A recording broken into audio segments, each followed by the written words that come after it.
Petugas memahami apa artinya, mengenakan masker gasnya dan membunyikan alarm untuk memberitahu para prajurit. Stubby kembali ke kamp belakang, mengingatkan para prajurit untuk mengenakan masker mereka. Para prajurit juga dengan cepat memahami apa yang dikatakan Stubby. Segera, mereka mengambil tindakan pencegahan. Ketika gas mencapai posisi tersebut, para prajurit dapat mengenakan masker gas mereka tepat waktu untuk melarikan diri. Namun, gas itu perlahan-lahan menyebar ke desa di belakang mereka. Stubby bergegas ke desa lagi. Di depan penduduk desa, ia berteriak ke langit. Para penduduk desa menengadah ke langit. Mereka melihat gas masuk. Mereka mengenakan masker gas dan menutup jendela dan pintu. Sekarang Roy dan Jack telah kembali dengan selamat. Mereka membawa Stubby dan bersembunyi di kandang kuda. Tetapi Stubby tidak memiliki masker gas. Jack menutupi kepalanya dengan handuk basah. Pada akhirnya mereka semua lolos dari gas musuh. Ketika gasnya hilang, penduduk desa datang untuk berterima kasih kepada Stubby karena telah menyelamatkan nyawa mereka. Pada saat itu musuh melancarkan serangan sengit. Indera penciuman Stubby yang tajam menangkap aroma musuh. Jack diperingatkan untuk mengenakan helmnya dan membela diri. Para prajurit tertangkap basah mencoba menyelinap ke arahnya. Anjing itu menggonggong dan berlari. Musuh mengejar mereka. Sekarang Jack sudah berada dalam penyergapan. Anjing menarik musuh ke arahnya. Roy dan Jack mengambil kesempatan untuk keluar dari belakang dan menundukkan musuh.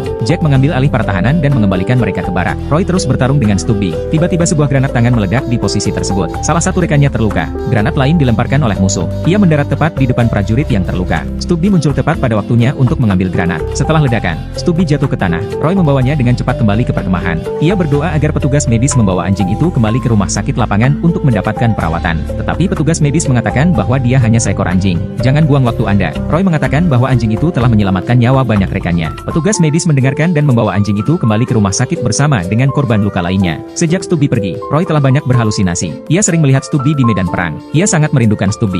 Beberapa bulan kemudian, Stubby telah pulih dari luka-lukanya. Dia merindukan Roy juga. Dia memulai pencarian untuk menemukan Roy. Tetapi pada saat ini Roy telah terserang flu. Dalam keadaan koma, ia memanggil nama anjing itu berkali-kali. Stubby kembali ke posisinya, hanya untuk menemukannya dalam runtuhan. Ia melanjutkan pencariannya di antah berantah. Ia segera ambruk ke tanah karena kelelahan. Ia mencoba bangkit kembali dengan tekad yang kuat, tetapi pada akhirnya ia ambruk. Beberapa saat kemudian, Roy terbangun dari komanya. Ia terkejut menemukan Stubby telah kembali. Ternyata rekan-rekan Roy telah menyelamatkan Stubby saat patroli. Mereka saling berpegangan satu sama lain. Dengan Stubby di sisinya, kondisi Roy telah membaik. Tetapi perang tidak berakhir di sana. Roy membawa Stubby kembali ke medan perang bersamanya. Kali ini Stubby mencium sesuatu yang berbeda di parit. Ia menyelinap di belakangnya, menggigitnya sampai mati. Ketika Roy dan yang lainnya tiba, mereka terkejut ketika mengetahui bahwa orang ini adalah mata-mata yang dikirim oleh musuh. Stubby telah melakukannya lagi. Stubby mengikuti perintah tentara. Stubby mengikuti serangan itu dan mengalahkan musuh. Musuh menyatakan menyerah. Perang akhirnya berakhir. Ketika mereka kembali ke rumah, banyak orang datang untuk menyambut para pahlawan, termasuk Stubby. Stubby dipromosikan menjadi sersan di ketentaraan. Dia dipromosikan menjadi sersan di ketentaraan.